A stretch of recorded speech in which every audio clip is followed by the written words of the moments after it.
Hello everyone, welcome back to my YouTube channel love is immortal we always love in Wangxian. तो चलिए आज के part को start करते हैं। लास्ट पार्ट में हमने देखा था कि वांगची के दिमाग में कुछ तो चल रहा था, कुछ तो झोल वो कर रहा था। वो ऐसे बिहेव कर रहा था जैसे कि सच में वो वुशियन को पसंद करता हो, पर वो कुछ तो गड़बड़ कर रहा था। उसने पत्र लिखने के बारे में बताया था कि वो पत्र लिखना चाहता है अपने परिवार को, और उन्हें ये बताना चाहता है कि वो विंग से शादी करना चाहता है। वुशियान तो उसकी झांसे में जैसे आ गया था और वो पत्र लेने गया, खाली पत्र लेकर आया। वांग जी अपने मेथड में उस पत्र को लिख रहा था। वुशियान बस वहीं बैठ करके एक टक वांग जी को देख रहा था। वांग जी ने कहा, ऐसे क्यों देख रहे हो? वुशियान ने कहा, तुम कितने सुंदर हो, तुम इतने सुंदर क्यों हो और कैसे हो? इतना सुंदर तो मैंने आज तक किसी को नहीं देखा। वांग जी ने कुछ भी नहीं कहा, उसने बस अपना पत्र लिखना जारी रखा। वुशियान ने कहा, कुछ बोलो ना। वांग जी ने कुछ भी नहीं कहा। वुशियान ने कहा, हाँ, पता है अगर कोई बाहर का मुझे देख ले ऐसे कि मैं इतनी बकबक करता हूँ और ऐसे बातें कर लेता हूँ, उसे ना हार्ट अटैक ही आ जाना है। सच में वो मर जाएगा सोच सोच कर, देख देख कर ही। पर किसी को क्या पता कि मैं सच में ऐसा हूँ। वांग जी ने कुछ भी नहीं कहा। भीन वुशियान ने कहा, तुम कुछ ज़्यादा बातें नहीं करते ना? मैंने पता किया है, तुम कम बोलते हो, स्पाइसी फूड नहीं खाते हो, तुम्हें क्या पसंद है क्या नहीं पसंद है, तुम्हें किससे नफरत है किससे प्यार है, किसके लिए तुम जान दे सकते हो किसकी जान ले सकते हो। मैंने सब पता किया है। वांग जी अपने मन में सोच रहा था, सब पता किया है और ये पता नहीं किया कि वांग जी कभी अपने आप को एक गलत इंसान के हाथों में नहीं सौंपेगा। ये होशियार इंसान कहीं नहीं है। और विंग जो कि वहीं बैठा था, वो तो वांग जी की बात सुन नहीं पा रहा था क्योंकि वो तो अपने मन में बोल रहा था ना। वुशान बोले जा रहा था, बक बक बक बक किए ही जा रहा था। फाइनली वांग जी ने अपना लेटर लिख के फिनिश किया। उसने कहा, इस पत्र को किसी को बिना बताए मेरे क्लान भेजना है। ये पत्र सिर्फ तुम्हारे पास रहना चाहिए, तुम्हारे अलावा किसी के हाथ नहीं आना चाहिए। वुशियान को तो कुछ समझ नहीं आया। उसने कहा, लेकिन अगर मैं किसी कॉप के हाथ भेजूँ तो? वुशियान की इस बात पर वांग जी ने कहा, मैंने कहा ना, कोई नहीं मतलब कोई नहीं, तुम्हें खुद इस लेटर को ले जाना होगा। ग्लान ग्लान, जब तक तुम्हारा क्लान, तुम्हारे इस साम्राज्य को मैं संभाल लेता हूँ। वुशियान अपनी टेढ़ी आंखों से वांग जी को देख रहा था। उसने कहा, तुम सच में? वांग जी ने कहा, क्यों, तुम्हें मेरे ऊपर भरोसा नहीं है? अगर तुम्हें मुझ पर भरोसा ही नहीं है तो क्या फ़ायदा इस रिश्ते का, मुझे जाने दो। वुशियान ने कहा, नहीं नहीं, ऐसी बात नहीं है, मुझे तुम पर पूरा भरोसा है, पूरा भरोसा है। मैं कब कहा है कह रहा हूँ कि तुम नहीं संभाल सकते। मैं तो बस पूछ रहा था। वुशियान की इस बात पर वांग जी ने कहा, तो ठीक है, इस पत्र को तुम ही लेकर जाओगे, और हाँ, तुम भी इस पत्र को मत खोलना, मैं तुम पर विश्वास करके देख रहा हूँ, ठीक है ना? वांग जी की इस बात पर वुशियान ने कहा, तुम विश्वास कर सकते हो, आफ्टर ऑल मैं तुम्हारा सून टू बी हस्बैंड हूँ, तो क्या मैं इसे खोल कर भी नहीं देख सकता? वांग जी ने कहा, बात तो सही है, ठीक है, देख लो। विंग ने उस पत्र को खोला। उसमें लिखा था, वही सब लिखा था जो वांग जी उससे बोल रहा था कि उसने उसमें उस लेटर में लिखा था, उसके भाई को प्रणाम, उसके अंकल को प्रणाम, सभी बुज़ुर्गों को प्रणाम, बच्चों के लिए प्यार, और लिखा था कि वो वुशियान से शादी करना चाहता है। बस यही सब लिखा था और कुछ भी नहीं। वुशियान ने कहा, तो फिर ये किसी और के हाथ क्यों नहीं लगना चाहिए, इसमें तो सब कुछ वैसा ही लिखा है। वांग जी ने कहा, बिल्कुल नहीं, तुम लेके जाओगे या फिर मैं इसको यहीं जला दूँ? वुशियान ने कहा, नहीं नहीं, मैं लेके जाता हूँ ना। वांग जी ने कहा, जाना, लेकिन आज नहीं कल। आज तुम्हारे पूरे साम्राज्य में ये खबर फैलाओ कि तुम्हारा राज्य कुछ दिनों के लिए मैं संभालूंगा, ठीक है? और हाँ, मेरे क्लान में 2 दिन रुक कर आना। वुशियान ने कहा, ठीक है। वांग जी सरप्राइज था, मतलब वुशियान उसकी सारी बातें मान रहा है। नहीं, ये पक्का नाटक कर रहा है, ऐसा नहीं हो सकता, किसी को देखने से क्या इतना प्यार हो सकता है? और वैसे भी वांग जी इसके लिए कुछ फील नहीं करता। इसने उसे पिटवाया भी है, उसके परिवार वालों की जान लेने की कोशिश की है, बिल्कुल नहीं, ये इंसान बहुत ख़राब है। वुशियान ने पूरे साम्राज्य में एक खबर फैलाई कि वांग जी उसका राज्य कुछ दिनों के लिए संभालेगा। जब तक कि वो वापस नहीं आ जाता महल में, तब तक वांग जी है जिसकी सबको बात माननी होगी। वांग जी जो कहेगा वही सबको करना पड़ेगा। नाइट में वांग जी ने वुशियान के साथ ही खाना खाया। वो दोनों एक साथ बैठे थे, खाना खा रहे थे। वांग जी कुछ नहीं बोल रहा था। वुशियान को थोड़ा अजीब तो लग रहा था कि ये इंसान वैसे तो उससे बड़े प्यार से बातें करता है, नॉर्मली उससे बात ही नहीं करता। जब इसे कोई काम होता है तो कितने प्यार से बोलता है। वुशियान ने एक बार ट्राई करने की कोशिश की। उसने कहा, कल मैं लेटर लेके जाऊंगा तो तुम क्या क्लान को अच्छे से संभाल लोगे? वांग जी ने कहा, तुम्हें विश्वास नहीं है? वुशियान ने कहा, विश्वास है, बिल्कुल है। देन उन दोनों के बीच थोड़ी देर के लिए साइलेंट हो गया। फिर वुशियान ने कहा, वैसे तुम्हें पता है मेरे माता पिता के बारे में? वांग जी ने कुछ भी नहीं कहा। उसने बिल्कुल भी इंटरेस्ट नहीं दिखाया। वुशियान को लग तो रहा था कि वांग जी उससे प्यार नहीं करता, ज़बरदस्ती उसके साथ आ रहा है। वुशियान को इस बात से हर्ट तो हो रहा था, लेकिन उससे भी ज़्यादा उसे गुस्सा आ रहा था। उसे बहुत ज़्यादा गुस्सा आ रहा था। फिर भी वो अपने गुस्से को दबाने की कोशिश में लगा था। इस कश्मकश में डूबा हुआ था कि क्या वो सही कर रहा है। एक ऐसे इंसान को जो उसे पसंद नहीं करता, उसे ज़बरदस्ती अपने साथ रख रहा है। और कितने लोगों के साथ वो गलत कर चुका है अब तक। फिर उसे पुराना याद आया, क्या उसके साथ गलत नहीं हुआ? क्या उसके साथ किसी ने गलत नहीं किया? उसके साथ तो और भी बुरा बुरा हुआ है। फिर वो क्यों किसी के ऊपर दया दिखाए? वो क्यों किसी को छोड़े? लेकिन वांग जी की तरफ वो देखते हुए सोचता है, लेकिन ये तो उसका प्यार है ना, आखिरी प्यार। पहला प्यार तो बर्बाद हो गया, लेकिन ये तो अच्छा इंसान है ना, इसे परेशान करने का सवाल ही क्या होता है। फिर विंग ने अपने ही दिमाग को क्लियर किया और खुद से ही कहा, मैं कुछ ज़्यादा ही सोचने लगा हूँ, बस, और कुछ नहीं। और फिर उन लोगों का डिनर हो जाने के बाद में वांग जी तो वहीं सोया। अब उसके जो घाव वगैरह थे वो धीरे धीरे भर रहे थे। इतने तो भर गए थे कि वो उठकर बैठ पा रहा था, थोड़ा बहुत चल पा रहा था। एक काढ़े का असर था जो विंग ने उसे कल रात दिया था, और आज भी वुशियान वही काढ़ा लेके आया। इस बार वांग जी ने कुछ भी नहीं कहा, चुपचाप वो काढ़ा पिया और सो गया। वुशियान थोड़ी देर तक तो उस स्लीपी वांग जी को देखता रहा, जो कि दिखने में बहुत क्यूट लग रहा था। जितना ज़्यादा वो सुंदर है, उससे कई गुना ज़्यादा इनोसेंट है, ये वो सोच रहा था अपने मन में। देन वो वहाँ से निकल गया। नेक्स्ट डे उनके ब्रेकफास्ट के बाद में विंग वहाँ से जा रहा था और वांग जी के चेहरे पर कोई भी एक्सप्रेशन नहीं था। ऐसा लग ही नहीं रहा था कि उसे कोई इंटरेस्ट है कि वुशियान उसे छोड़कर जा रहा है। उसे दुख, खुशी, गम, कुछ भी एहसास है, ऐसा लग ही नहीं रहा था। वुशियान ने वांग जी की तरफ देखा और कहा, मैं तुम्हारे क्लान जा रहा हूँ, तुम्हारे लेटर को लेकर। लेटर का नाम सुनकर वांग जी ने कहा, उसे सही से लेके जाना। वुशियान को थोड़ा हर्ट हुआ कि वांग जी ने कहा लेटर को सही से लेके जाना, लेकिन क्या वुशियान सही से जाए, ये उसने नहीं कहा। फिर भी वुशियान ने कुछ नहीं कहा। उसने कहा, ठीक है। वो निकल गया फिर अपने यात्रा पर कई सारे सैनिकों के साथ में। दोपहर में वांग जी ने सभा बुलाई। सुबह सभा होती है, पर आज नहीं हुई थी, लेकिन आज उसने खुद ही सभा बुलाई।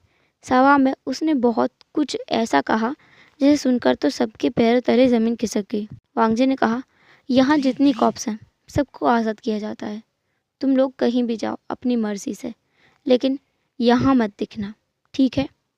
उनको तो इतनी बोलने की देर थी, वो कॉप्स जो वहाँ बंदी थी सब भाग गईं, क्योंकि विंग जो था वुशियान, वो वांग जी को सब कुछ देकर गया था। उसकी काली शक्तियों का तोड़ भी देकर गया था। वांग जी ने बस उसका इस्तेमाल किया, सारी कॉप्स को भगा दिया। फिर उसने सैनिकों से कहा, तुम में से कौन कौन है जो ज़बरदस्ती उस इंसान के साथ काम कर रहा है? और सरप्राइजिंगली वहाँ मौजूद किसी ने भी हाथ नहीं उठाया। वांग जी को बहुत बुरी तरह से झटका लगा कि किसी ने हाथ ही नहीं उठाया। वांग जी ने फिर कहा, तुम्हें लोगों को डरने की बिल्कुल ज़रूरत नहीं है, बिल्कुल भी नहीं। तुम लोग मेरे पास हो और मैं तुम्हें कुछ नहीं होने दूंगा। तुम्हें पता है ना, वो इंसान पागल है, पूरा पागल है। वहीं बैठे एक दरबारी ने कहा, माफ़ कीजिएगा, लेकिन आप गलत बोल रहे हैं। वांग जी को अगेन झटका लगा। उसने कहा, मतलब क्या है तुम्हारा?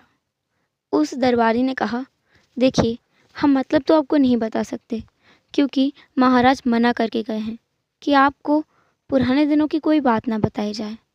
लेकिन हम आपको इतना बता दें कि महाराज गलत नहीं है। उन्होंने आपके साथ जो किया वो गलत ज़रूर था, लेकिन वो उन्होंने जानबूझकर नहीं किया। आपके परिवार के साथ उन्होंने अभी तक कुछ भी गलत नहीं किया है। जो दृश्य आपको दिखाया गया था वो सिर्फ जादू था। आपका परिवार अभी भी सही सलामत उनके क्लान में है। उन्हें कभी बंदी बनाया ही नहीं गया था, बस आपको बताया गया था कि उन्हें बंदी बनाया गया है। वांग जी को तो बहुत बुरी तरह से झटका लगा था कि क्या, मतलब उसकी फैमिली को तो बंदी नहीं बनाया गया, तो वो सब क्या था? जब उसने देखा था उसके भाई को कितनी बुरी तरीके से मारा जा रहा था, उसके अंकल को पीटा जा रहा था, तब वो सब क्या था? उसे तो समझ ही नहीं आ रहा कि ये चल क्या रहा है। वांग जी ने अगेन बहुत सारी चीज़ें बताई कि तुम लोग अपनी मर्ज़ी से रह सकते हो, अपनी मर्ज़ी से काम कर सकते हो, सेना में आना चाहो तो आ सकते हो, जाना चाहो तो जा भी सकते हो। वो स्पेशली कोशिश कर रहा था कि वुशियान की सेना जो है वो टूट जाए, कोई एक तो मेरे जो छोड़कर जाए, पर कोई था ही नहीं। दरबार में जितने मंत्री थे उनमें से भी कोई अपने उपद्वी छोड़कर जाने के लिए तैयार नहीं था। उपद्वी छोड़ो, उनको बिना उपाधि के भी रखा जाए तो भी वो छोड़कर जाने के लिए तैयार नहीं थे। ऐसा क्या जादू है इस वुशियान में जो वांगजी को नहीं पता? फिर भी उसे बहुत गुस्सा आ रहा था कि ये इंसान ऐसा कैसे कर सकता है। ये बहुत गलत है, बहुत ज़्यादा गलत है। शायद इस इंसान ने, मतलब वुशियान ने, इन सब लोगों के दिमाग पर काला जादू किया है। इसलिए तो इनमें से कोई भी उस घटिया इंसान को छोड़कर जाने के लिए तैयार नहीं है। वांग जी ने सोचा कि इन सबको तो छोड़ो, सैनिकों को, मंत्रियों को, इन दरबारियों को छोड़ते हैं, हम आम जनता से बात करते हैं, वो कैसे रह रही है। तो वांग जी ने शाम को निकल गया सैर करने के लिए बाहर। उसने वहाँ पर एक ब्रोथल में गया। उसे लगा ये सही प्लेस है, सबसे ज़्यादा घटिया प्लेस है, जहाँ पर औरतें और ऐसे ओमेगास जो वहाँ पर रखे गए हैं वो दुखी होंगे। वांग जी वहाँ गया और वांग जी ने अपनी जो स्मेल थी उसको ब्लॉक कर लिया था, तो किसी को पता ही नहीं चल रहा था कि वो एक ओमेगा है। भूषण के अलावा ये बात किसी को पता है ही नहीं, सिवाय एक के, उसकी फैमिली के। और म्याम एक अल्फ़ा है, ये बात भी किसी को नहीं पता। सबको लगता है वो एक ओमेगा है, इसलिए उनकी मैरिज थी तब सबको नॉर्मली लग रहा था।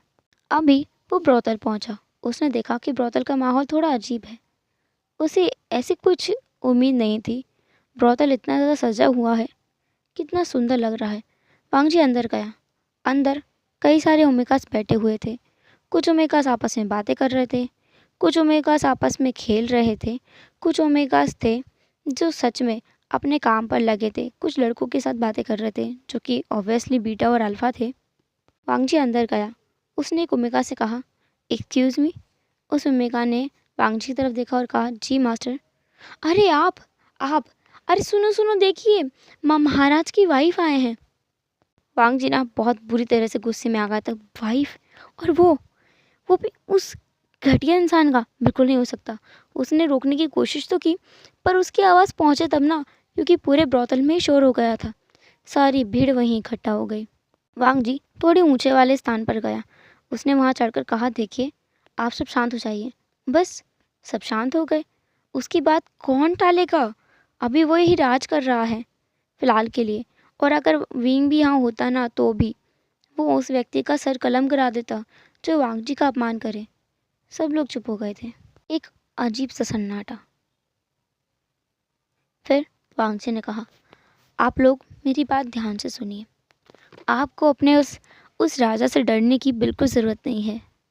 आपको उस घटिया इंसान के साथ रहने की ज़रूरत नहीं है। आप लोग इस जगह को छोड़कर कहीं भी जा सकते हैं। मैं आपको आज़ादी देता हूँ और ये वादा करता हूँ कि वो इंसान आप लोगों के पास बिल्कुल नहीं आएगा, आपको कोई नुकसान नहीं पहुँचाएगा। आप यहाँ से जा सकते हैं, अभी निकल सकते हैं, आज ही निकल सकते हैं। आप लोग आज़ाद हैं। वांग जी को लगा था वो लोग खुशी होंगे, बट वहाँ तो फिर भी सन्नाटा था। तब वहाँ से एक सीनियर, जो कि एक ब्रोथल में ही काम करने वाली थी पहले, अभी वो वहाँ काम नहीं करती, वो आगे आई। उसने कहा, देखिए मास्टर, आपकी बातों का हम सम्मान करते हैं, पर आप सोचते हैं कि हम यहाँ दुखी हैं? क्या आपको यहाँ इन चेहरों में से एक भी चेहरा ऐसा नज़र आता है जो दुखी हो, जो खुश ना हो? आपको लगता है ये ब्रोथल महाराज ने बनवाया है? ऐसा नहीं है। ये ब्रोथल हम लोगों ने खुद बनाया है, अपनी मर्ज़ी से, क्योंकि हमें ये काम करना है। बस हम अपनी मर्ज़ी से करते हैं। और दूसरी बात मास्टर, आपको इस साम्राज्य में एक भी इंसान ऐसा नहीं मिलेगा जो दुखी हो। महाराज किसी को दुखी नहीं होने देते। और अगर आपको ये लगता है कि हमारे ऊपर उन्होंने जादू किया है, तो हम आपको बता दें, महाराज अपने काले जादू का इस्तेमाल बहुत कम करते हैं, ना के बराबर, क्योंकि वो काला जादू उनकी जान ले रहा है। और जबकि हम लोगों को पता है कि हमारे महाराज कुछ ही सालों के मेहमान हैं, तो फिर हम क्यों उन्हें छोड़कर जाएं? और एक ऐसे इंसान को जो हमारे लिए जान देने को तैयार है, हम नहीं जा सकते। वो सब लोग वहाँ से निकल गए अपने अपने काम के लिए, और वांगजी वहीं स्टंड खड़ा था। उसे यकीन नहीं हो रहा था कि ये लड़की क्या बोल के गई है। ये नहीं हो सकता, ये हो ही नहीं सकता। उसे विश्वास नहीं है। उसने खुद से ही कहा, कुछ नहीं, ये इंसान जितना दिखता है ना, उससे ज़्यादा खतरनाक है। कितने लोगों को अपने काले जादू के वश में किया हुआ है, और इस बूढ़ी औरत को भी नहीं छोड़ा उसने। वांगजी आगे बढ़ा। फिर वो एक आश्रम की तरफ गया। एक धर्मशाला में जाने के बाद में उसने खाना ऑर्डर किया। वहाँ पर एक वेटर उसे सर्व कर रहा था। वांगजी ने उस वेटर से पूछा, मुझे कुछ पूछना है तुमसे। उस वेटर ने कहा, जी मास्टर, पूछिए। वांगजी ने कहा, तुम्हारा महाराज के बारे में क्या सोचना है? उस वेटर ने कहा, महाराज वो तो बहुत अच्छे इंसान हैं। वो मुझे ईयरिंग से लेकर आए थे, वहाँ उस जगह से जहाँ पर आज तक कोई जिंदा भी नहीं बचा। पता नहीं कैसे मैं सरवाइव कर गया। वो मुझे वहाँ से लेके आए थे और यहाँ ला करके मुझे एक अच्छी ज़िंदगी दी है। आपको पता है मास्टर, महाराज है ना, उन्होंने हर जगह के व्यक्ति को यहाँ पनाह दी है। जो व्यक्ति गरीब और असहाय थे, उन सबको लेकर आए हैं वो यहाँ। वांगजी ने आगे कुछ नहीं पूछा। अपना खाना खाने के बाद वो महल वापस आया। महल आने के बाद उसने चारों तरफ देखा कि कोई तो ऐसा मिले जो उस इंसान के खिलाफ, बुशियान के खिलाफ एक शब्द गलत बोल दे। फाइनली वो किचन में गया, जहाँ जाकर उसने देखा कि कई सारी लड़कियाँ बैठ कर के आपस में बातें कर रही हैं। और वांगजी ने सोचा, वैसे तो उसी क्लान में चुपके से बातें सुनना मना है, गॉसिप करना ही मना है, लेकिन यहाँ अगर वो सुने और विंग के बारे में पता लगाए बुशियान कैसा इंसान है, तो उसमें कोई गलत बात नहीं है। वांगजी वहीं बैठ गया और उनकी बातें सुनने लगा। उनमें से एक लड़की बोल रही थी, तुम लोगों को पता है, पता नहीं क्यों महाराज उस लड़की के पीछे पड़े हैं। एक लड़की ने कहा, तुमने देखा नहीं वो कितने सुंदर हैं? मास्टर के पीछे महाराज इसलिए पड़े हैं क्योंकि वो बहुत सुंदर हैं। दूसरी लड़की ने कहा, सुंदर तो है पर उससे ज़्यादा चालाक भी है। तुम लोगों को नहीं पता, बट उसने देखो आते ही पूरा राज अपने हाथ में ले लिया और हमारे महाराज को अपने घर भेज दिया। कितना अच्छा हुआ ना। एक लड़की बोलती है, क्या अच्छा हुआ? पता है अभी तक तो कितना कुछ हो जाता अगर वो होते तो। जैसे अब इन 3 दिनों में तुम देखना, बच्चे ना बिल्कुल शैतानी करेंगे, बहुत शैतानी करेंगे। तुम्हें पता है मेरा बेटा तो शिकायत कर रहा था कि वुशान क्यों चला गया। एक लड़की ने कहा, बात तो सही है, वुशान के जाने से मुझे भी बहुत बुरा लगता है। वो बिल्कुल मेरे एक बड़े भाई जैसा है। उसने हमें कहाँ से उठाकर यहाँ लेके आया। मतलब लगता नहीं है कि वो एक डेविल है। उसके पास काली शक्तियाँ हैं पर वो इस्तेमाल ही नहीं करता। एक और लड़की ने कहा, बिल्कुल सही बात है, पर पता नहीं क्यों मास्टर उन्हें पसंद नहीं करते। मैं अगर मास्टर की जगह होती ना तो तुरंत उससे शादी कर लेती। वांगजी के ना ये सारी बातें सर के ऊपर से जा रही थी। उसे समझ नहीं आ रहा था ये लड़की ऐसी बातें क्यों कर रही हैं। तो वो उनके सामने आ गया। उसे देखते ही सारी लड़कियों की ज़ुबान जैसे बंद हो गई। बट थोड़ी देर बाद वो सारी लड़कियाँ खड़ी हुई। उन्होंने मिलकर एक साथ में वांगजी को बो किया और कहा, मास्टर आप हमारी बातें सुन रहे थे? वांगजी ने कहा, वो सब छोड़ो, ये बताओ वो इंसान है किस तरह का? एक लड़की ने पूछा, आप किसकी बात कर रहे हैं मास्टर? वांगजी ने कहा, वुशियान की। और ये तुम लोग उसका नाम भी ले लेते हो। तुम लोगों को नहीं लगता कि उस इंसान को अगर तुम नाम से बुलाओगे तो उसे गुस्सा आ जाएगा? उनमें से जो लड़की सबसे बड़ी थी उसने कहा, जी नहीं, महाराज ने खुद कहा है कि हम उनका नाम लिया करें, उन्हें अच्छा लगता है। वो कभी भी एक राजा की तरह हमारे साथ नहीं रहते।